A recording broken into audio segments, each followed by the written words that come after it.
You claim things: a house, a phone, a plot of land with your name on a piece of paper somewhere in a government building. You'd fight to protect what's yours. You'd call the police if someone took it.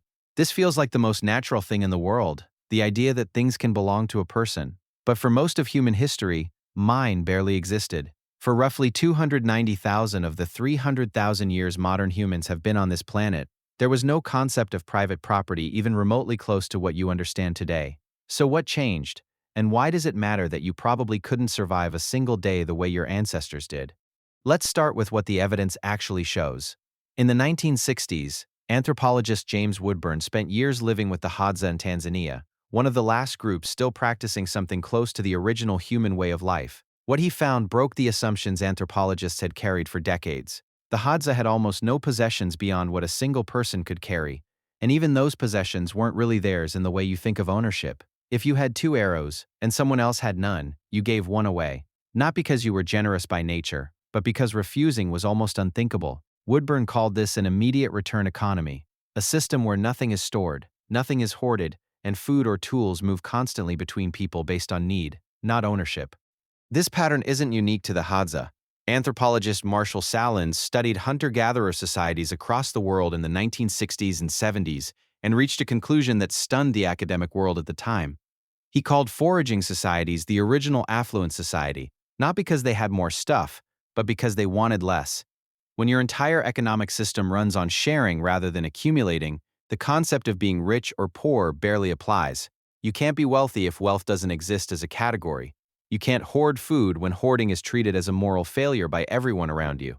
But here's where it gets interesting, because ownership wasn't completely absent. Archaeologists have found evidence that some forms of personal connection to objects existed even deep in prehistory. At the Sungir burial site in Russia, dated to roughly 34,000 years ago, archaeologists uncovered 2 children buried with thousands of ivory beads, each one carved by hand, representing an estimated 10,000 hours of labor. This wasn't communal property. These beads were made for specific individuals and buried with them, which tells us that some idea of personal belonging existed even among people who otherwise shared almost everything.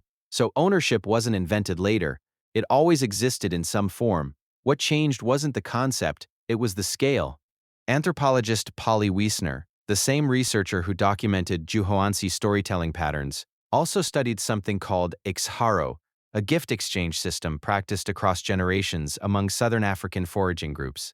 In Ixharo, you didn't own things so much as you circulated them. A necklace might pass through a dozen hands over several years, each exchange reinforcing a relationship rather than building personal wealth. The object mattered less than the bond it represented. Owning something permanently, keeping it, refusing to pass it on, would have looked strange, almost antisocial. But not every society trended toward hoarding once accumulation became possible. On the Pacific coast of North America, groups like the Kwakwaka'wakwa and Tlingit lived in an environment so rich in salmon and cedar that storable surplus was possible without farming at all. And what they did with that surplus is the opposite of what you'd expect.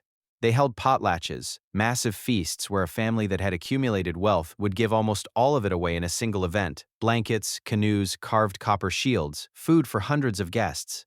Anthropologist Franz Boas, who documented these ceremonies in the late 1800s, found that status wasn't measured by what you kept. It was measured by how much you could afford to give away. A chief who hoarded resources instead of distributing them wasn't respected. He was seen as small, even shameful. This tells you something important. Surplus alone didn't create the ownership system you live under today. Farming, storage, and scarcity of land together did.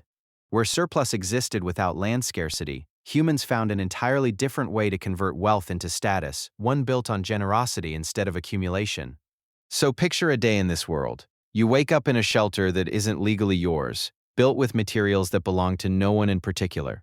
The tools you use, a stone scraper, a wooden digging stick, might have been made by you, but if someone else needs them tomorrow, you hand them over without much thought. There's no lock on anything because there's nothing worth locking. Food gets shared the moment it arrives at camp, not stored for later, because storing food when someone nearby is hungry would damage your standing in the group far more than any short-term hunger would cost you. Your security doesn't come from what you possess. It comes from your relationships, from the fact that everyone around you knows that if you're ever without, they'll share with you too. Then, around 10,000 years ago, something shifted the entire equation. Agriculture didn't just change what humans ate, it changed what humans could keep. For the first time, people could grow more food than they needed immediately and store the surplus for months or years. And the moment storage became possible, everything downstream of it changed. A grain silo isn't communal the way a freshly killed antelope is. Grain sits there. It can be measured, divided, hidden, defended. Suddenly, some households had more stored grain than others, and that difference could compound year after year instead of evaporating the way it always had in a share-everything economy. Archaeologist Ian Hodder spent decades excavating Catalhoyuk, a 9,000-year-old settlement in modern-day Turkey, one of the earliest large farming communities ever discovered. What he found were individual houses, each with its own storage bins, its own hearth, its own burial pits beneath the floor for that specific household's dead. This is a striking shift from earlier communal camps. The household, not the group, was becoming the basic economic unit. Your grain was your grain. Your dead were your dead, buried under your floor, not the shared ground of the whole band. And once land could produce a storable surplus, land itself became worth claiming. If you'd cleared a field, planted it, and tended it for months, you weren't going to let a stranger walk in and harvest it.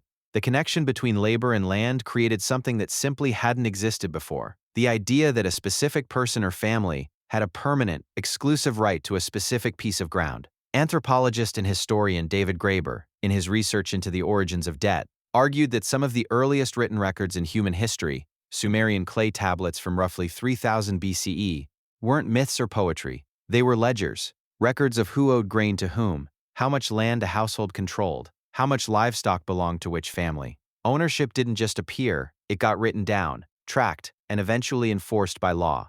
This is also where inequality, in the modern sense, becomes archaeologically visible. In hunter-gatherer burial sites, grave goods are usually modest and fairly similar from person to person. But in early farming settlements, burials start to diverge dramatically. Some graves contain elaborate jewelry, imported goods, evidence of surplus wealth. Others contain almost nothing.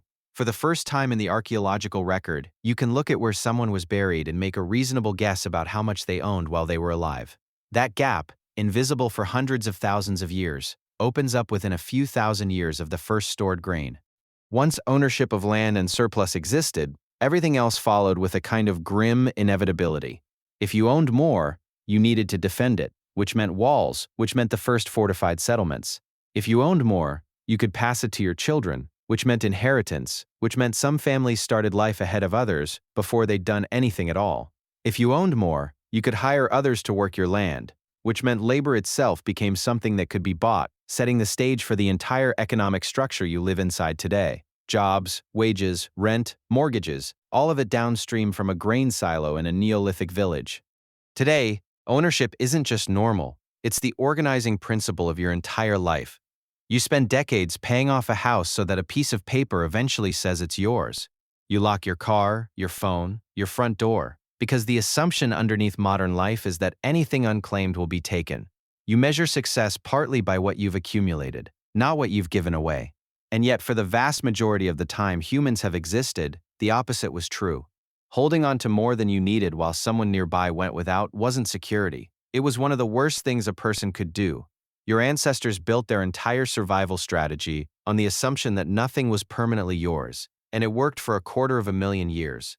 It took a grain silo, a few thousand years, and a stack of clay tablets to convince humans that the opposite was true. The strange part is that the old system never fully disappeared. It just got pushed to the margins, into families sharing meals, into friends who'd lend you money without writing it down, into the quiet expectation that if a neighbor is struggling, you help without being asked. Somewhere underneath 10,000 years of deeds, locks, and inheritance law, there's still a version of you that would have handed over the extra arrow without a second thought.